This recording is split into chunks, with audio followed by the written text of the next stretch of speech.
мөхийг бол хамаагүй дайрдаг байсан. Хамаагүй дайрна. Одоо л бүр зөрөгтэй тэгэл ордог хэлсэн. Айгуу гоё түшигтэй. Шаал уруугасаа нэмэлт угаасаа өөрөө ингээд машиндаа зориулаад санхүүгээрээ өөр ингээд мөнгө гаргаад авч байгаа зүйлээр ялтчихв өөр. Машинд маань навтрийг сүрлээснээс хойш яг бидний ярьж үр дүн ер нь хэр гарав, танд ер нь сэтгэл ер нь ямар хөө санагдав?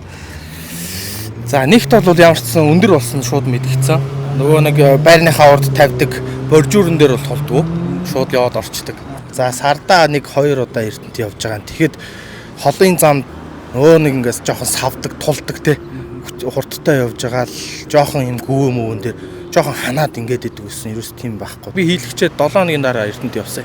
Хөтөл өнгөрөөл ингээл мөрөлдсөн айгүй эвгүй зам байдаг байхгүй. Тэрэн дээр би айгүй жоохон мэдж байгаа юм чи байгаа гэж. Тэгээ жоохон хурдтай орж үтсэн мөр айгүй гоё юм түшигтэй.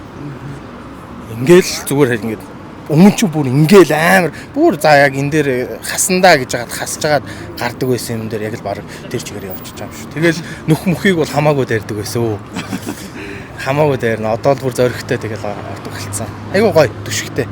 Шаал уруугасаа нэмэлт угаасаа өөрөө ингээд машиндаа зориулаад санхүүгээрээ өөр ингээд юм гаргаад те мөнгө гаргаад авч байгаа зүйлээр ялтчихв өөр гоё. Үнэхээр их таалагдсан.